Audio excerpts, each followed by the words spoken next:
Black folk had nothing coming out of slavery to compete with and to play the game, because you see, slavery had systematically, socially engineered them into the lowest level of a real-life monopoly game.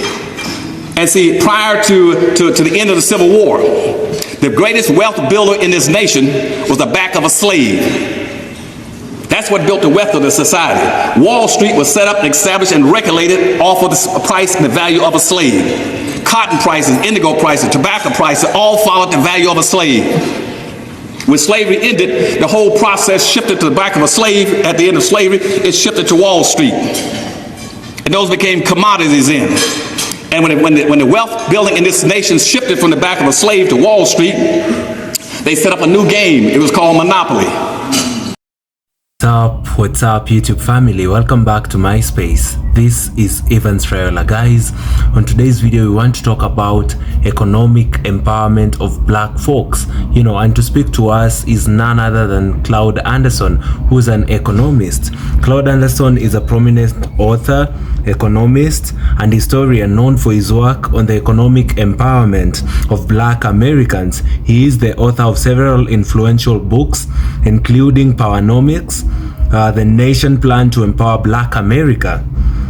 His work primarily focuses on economic strategies to help black Americans achieve self-sufficiency, wealth building, and collective economic strength.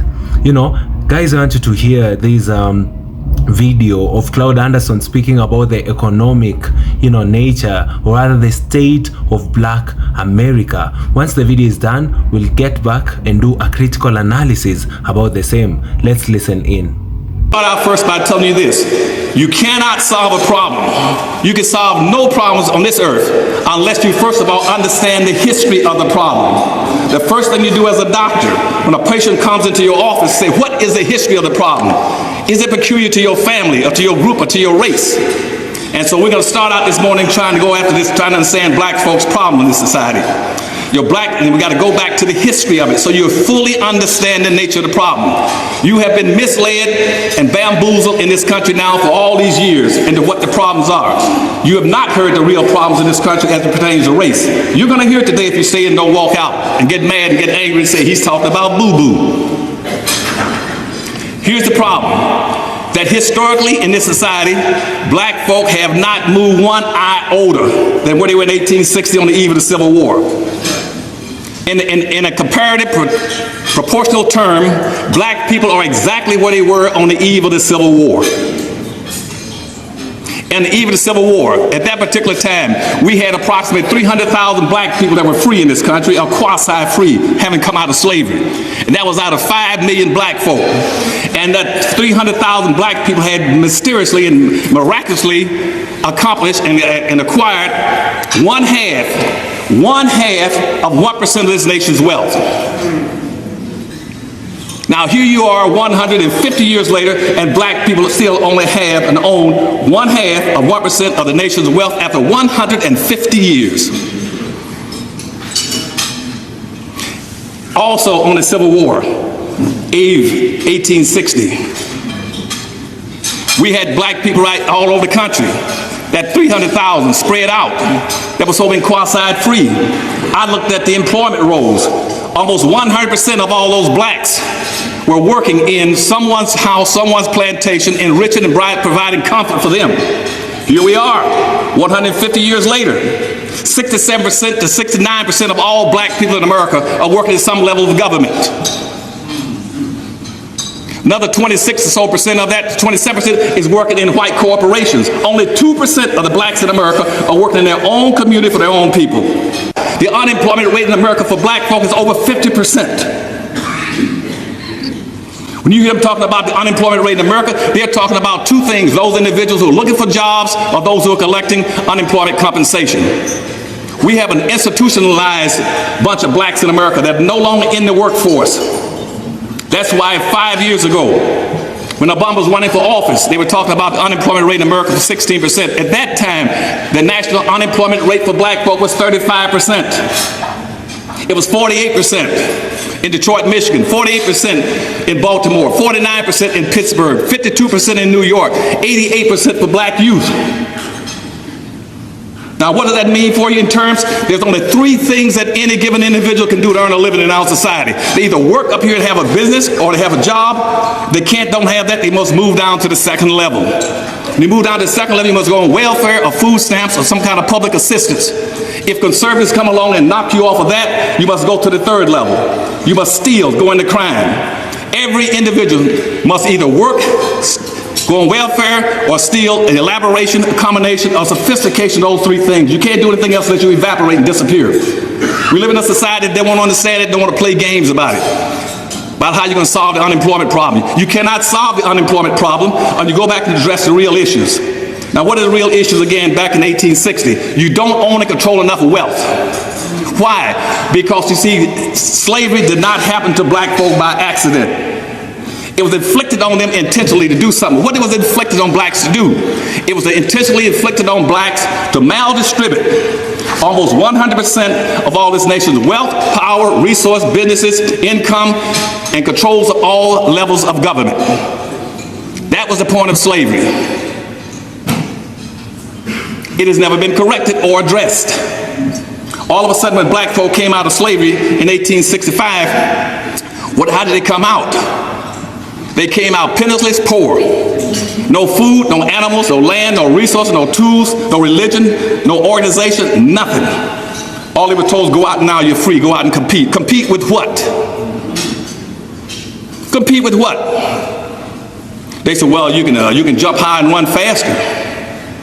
Black folk had nothing coming out of slavery to compete with and to play the game, because you see, slavery had systematically, socially engineered them into the lowest level of a real-life monopoly game. And see, prior to the end of the Civil War, the greatest wealth builder in this nation was the back of a slave. That's what built the wealth of the society. Wall Street was set up and established and regulated off of the price and the value of a slave. Cotton prices, indigo prices, tobacco prices all followed the value of a slave.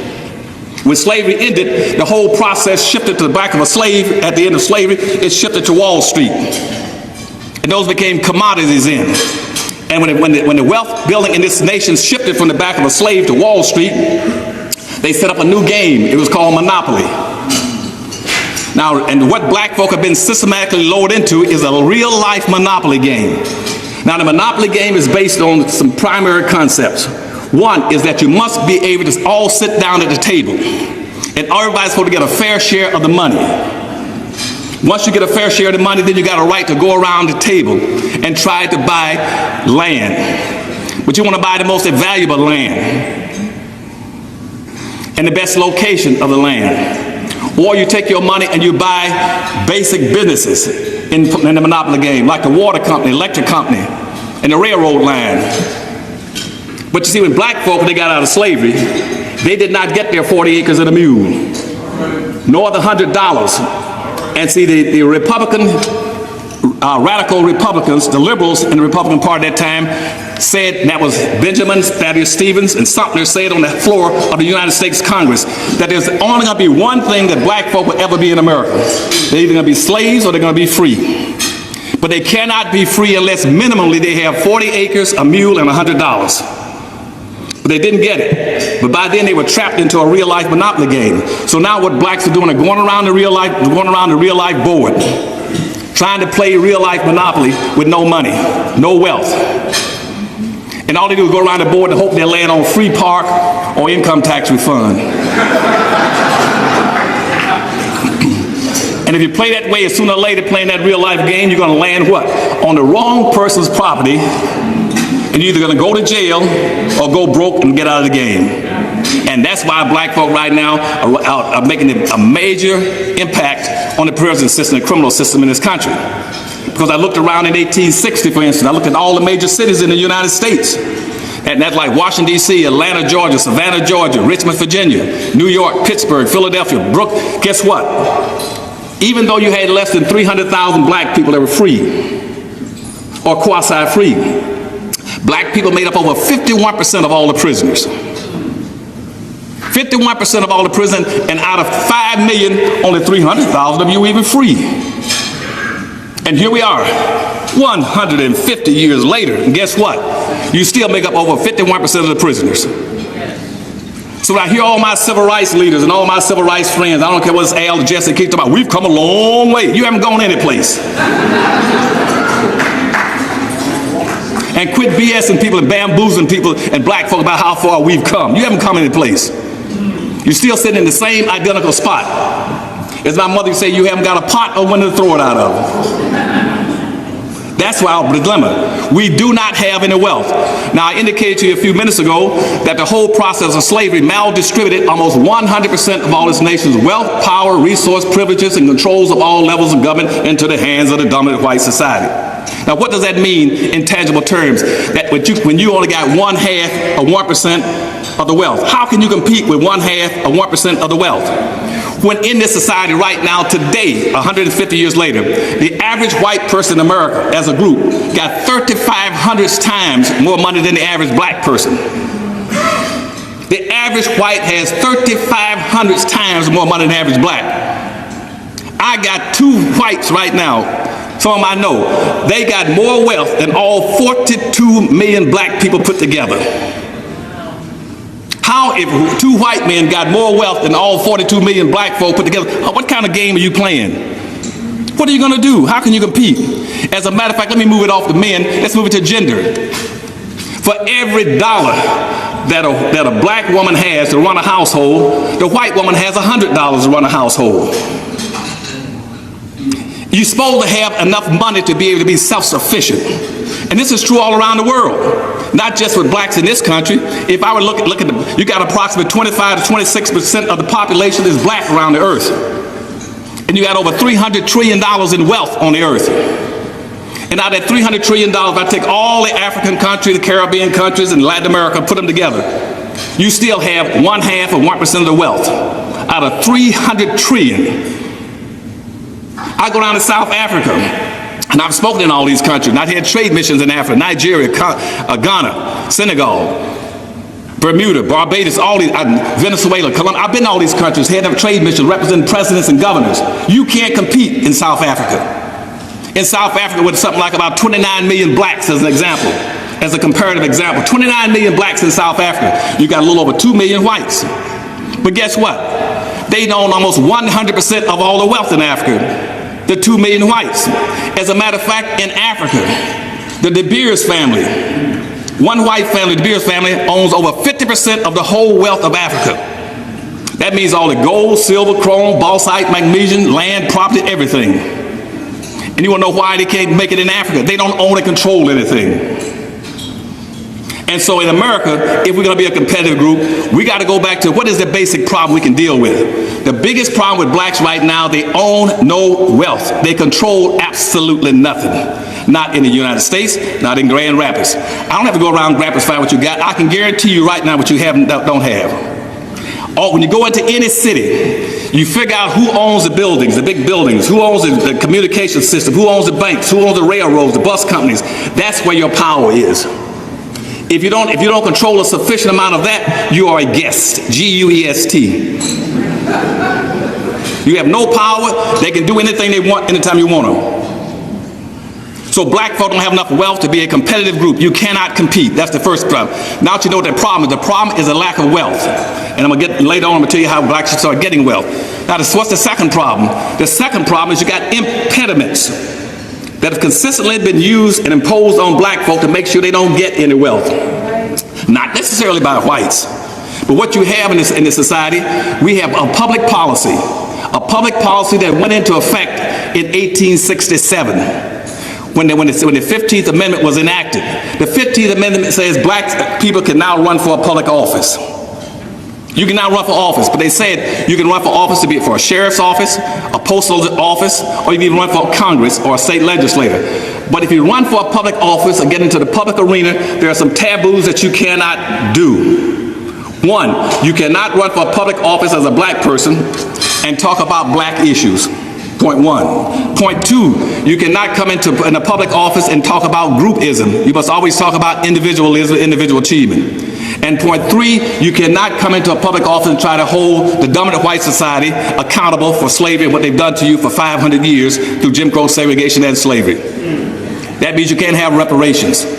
Now, if any of you try to do it, you'll be charged with racism, or reverse racism. But nobody ever admits you cannot have a reverse racism unless you got a forward racism. And they don't understand what racism is. So when we start talking in a few minutes about solutions, understand clearly that it is impossible in theory and practice for a black person to be a racist. It is totally, absolutely impossible. If I listen to the Fox channel, I say, you can't be that stupid and go to college unless you're using Gorilla Glue and got a certificate for being stupid. You cannot have a black person as a racist. All black people can do is react to racism. They're not racist. Racism is a power concept, point one, and two, it's a group concept. To be able to be a racist, you must belong to the group that has the power and the wealth. And it's a group-based concept. I'm going to divert over for a second just to give you a little piece of information. Racism never existed on the earth until the 1500s. At the same time, capitalism came into effect, and we'll talk about that also. Racism never existed. During the 1400s, European societies were devastated with crime, poverty, and diseases. And when Columbus came back, so he discovered America, at that point in time, 9 European nations said, let's now go and enrich ourselves in that third world country. And they decided then, based on slaves that had been brought to Henry the Navigator back in 1443 and given to him, they said, and the Pope then put out a public edict in 1488 saying, if you're going to slave anybody, use what we've learned through the Catholic Church, these black slaves that Henry the Navigator gave us, use them. And so everybody started going around the coast of Africa and picked up these blacks. And they were picking up these black people off the coast of Africa for about $25 a head. And they were bringing them to the New World and selling them for a $1,500 return on investment. And then prior to that time, the major form of commerce was called mercantilism. By 1509, it switched off. They started calling it capitalism. Now, this is very important for you all to start learning if you're going to do something in this city. Capitalism, in the simplest definition, in the 1500s, it says learning, acquiring, own, and control the land, the tools, the resources, and use other people's labor to enrich yourself. That's what capitalism is. I'm going to tell it to you again. It means learn how to acquire and control and own the land, the resources and tools, and use other people's labor to enrich yourself. That's capitalism. Now, W.D. Du Bois defined it a little different in 1915. He said that capitalism is like having 3 to 4 years of corn. You eat one, you save one, you sell one, and you save the seeds for next year's planting. That's capitalism. Now, in neither of those definitions did any of y'all hear me, and correct me if you heard it. I didn't mention anything about civil rights and social integration. I said it's learning how to acquire wealth, tools, resources, and enrich yourself off of it. But what has happened now in the black community is through impediments is that we've been bamboozled by a lot of the black leadership in this country to having black folk focus strictly on civil rights and social integration. Social integration has failed in this country for black folk. It's the worst thing that ever happened to black folk. Yes. Black folk went backwards with social integration. But black folk lost almost everything they had during the process of social integration. Before integration came, and most of my white friends, and again when I say white friends, see I got white relatives, y'all might not know that. And see they jump on me all the time, but you know, quit saying those things about us. We're not part of that. But I got half my family want to pass a white, I go on fine, do it. But see, social integration is a diluting process. It's a watering down process. And before integration, black people in America had their own businesses. They had their own communities. They had their own schools and churches. As a matter of fact, in Winston-Salem, North Carolina, where I grew up, my family was one of the families that was a part owner of a 4-family operation. We own the only black bus line in America, the only one they've ever had. When I say a bus line, I'm not talking about 3 or 4 buses or 10 or 15 buses. We had over 500 buses. We didn't service just the black neighborhood. We serviced the white neighborhoods too. It was called a Safe Bus Company in Winston-Salem, North Carolina. We took care of the city bus services. In Winston-Salem, the black community also had 2 cab companies. Why? Because the white community had 2 cab companies. The white community had the Bluebird and the Yellow cabs. Blacks, we had the Harris cab and the Kansas City cabs. We had our own movie theaters, the Lincoln and Lafayette theaters. They had theirs, the Hollywood, the North Carolina theaters, the state theaters. We had our own restaurants and shoe shops and clothing stores and everything. We lost all of that. We even had our own movie produced theaters. We had the Lincoln and Lafayette theaters. In every city in the United States, blacks had the 2 movie theaters, the Lincoln and Lafayette theaters. We had movie producing studios, Norman Productions down in Jacksonville, Florida, Rishaw in Chicago, and Hollywood Productions making our own movies. They weren't the best movies, but they were ours. But see, when integration came, it took away everything from us. And unfortunately, it wasn't because it was a conspiracy of whites to do that. It wasn't the whites that did that. It was the NAACP. Now, don't go blaming whites for that. Whites didn't jump up this idea about let's go out and force blacks into integration. You see, when down in McLaren, South Carolina, where I used to live, in McLaren, South Carolina, they filed an original lawsuit, became the desegregation decision in 1954. They weren't filing for social integration. They filed it because the black kids were walking to school every day and the white kids were riding on buses. And in my school, in elementary school, we had to spend the first week every year of school cleaning up the old books. The white schools would send all the old books over to our school. We had to clean them and fix them up and take gum, erase and get all the dirt and trash off and put tape on them. We got all their hand-me-downs of everything, for equipment, tools, everything. And so when Clinton, South Carolina filed a lawsuit, they filed it based on what? Money, economics. They're saying it's not right. We don't want, they've been talking about social integration.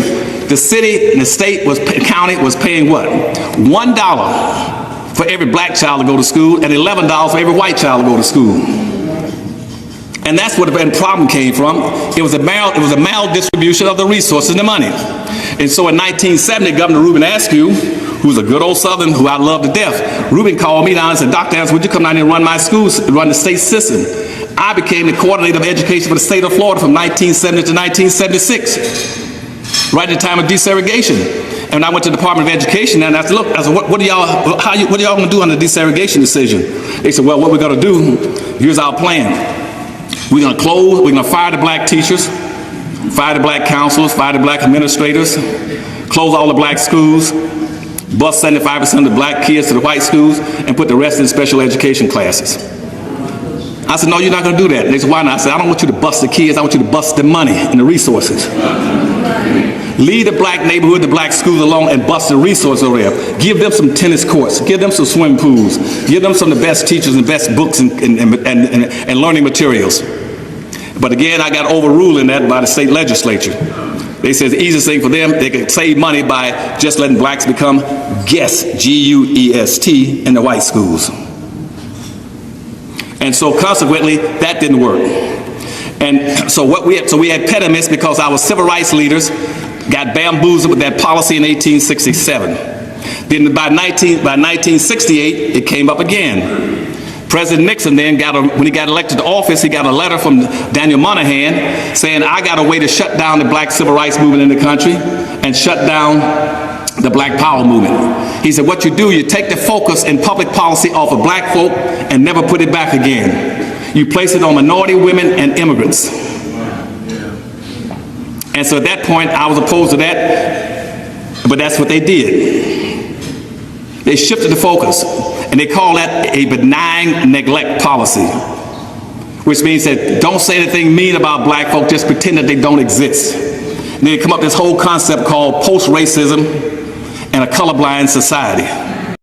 Family, when we talk about the economic empowerment of black people, we cannot fail to mention the works of Dr. Claud Anderson. Dr. Claud Anderson is one person who's been speaking to a lot of black audiences, trying just to push the analogy of self-sufficiency amongst ourselves. You know, Dr. Claud Anderson has been so instrumental, you know, in this field. He says that black people in America are exactly how they were, you know, during the eve of the Civil War. We are exactly the same way how we were, you know. That calls for just for us, you know, to try and improve. How are we the same from the eve of the Civil War? He says that 300,000 blacks were free out of slavery, out of the possible 5 million, you know, during the eve of the Civil War. They acquired 1/2 of 1% of the nation's wealth. Here we are, 150 years later, owning the same amount of wealth. That shows us that the black folk in America has not improved even a bit, you know. during the days of slavery, and now things are the same during the days of the Civil War. In the eve of the Civil War, in the 1860s, most black people, almost 100% of all blacks, were working in somebody's house, in somebody's plantation. These people who are rich, providing for them, they were providing for them, and right here we are 150 years later. 69% of us black Americans are working some level of government, 27% working in the white corporations.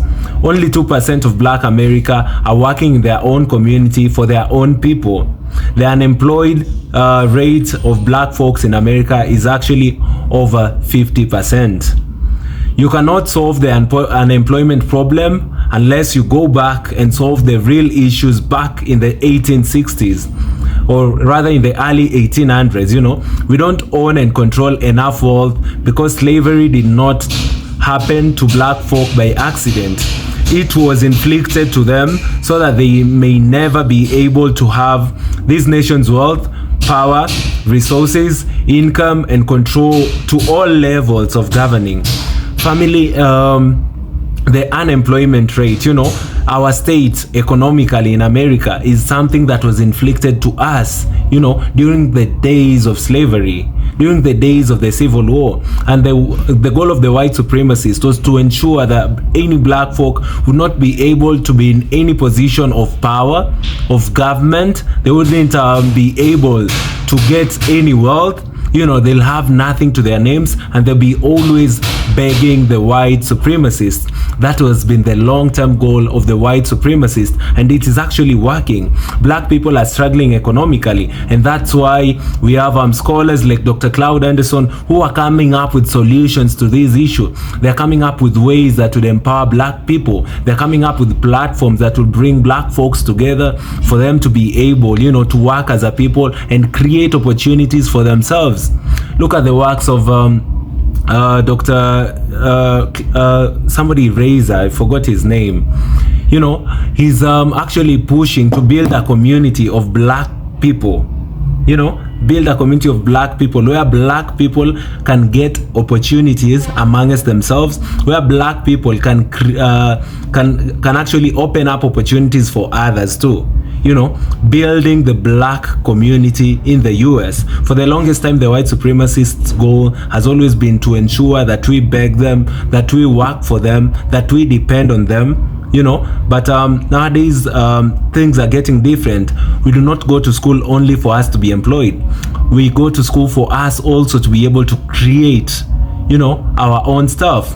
If we black people can create, you know, our own employment opportunities and employ other black people, then we shall have set a good pace, you know, for our community, or rather for our people.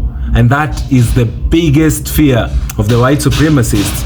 And he proceeds to say, when the black folk came out of slavery in the 1865, they came out with no food, animal, resources, religion. We had nothing to ourselves. We had nothing to our name. It's time that we create what is ours now. It's time that we stop depending on them, because we are actually a powerful force. Slavery was engineered to the black folk to the lowest level of a real-life monopoly game. Prior to the end of the Civil War, the greatest wealth builder in the US was on the back of a slave. You know, the slave, what they carried at the time, that was the biggest, you know, source of wealth in the US. Our backs as the black people, as slaves, you know, then that was the biggest contributor to the economy of the US. Then now we have key ideas that Dr. Claud Anderson said on the state of black America.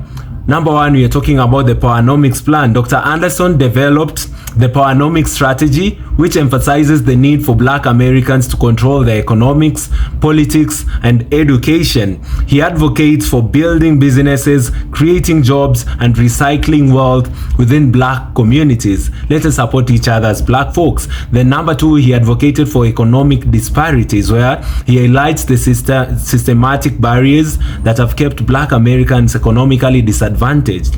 Anderson urges that the US economic system was built to benefit others at the expense of black labor during slavery and post-slavery periods.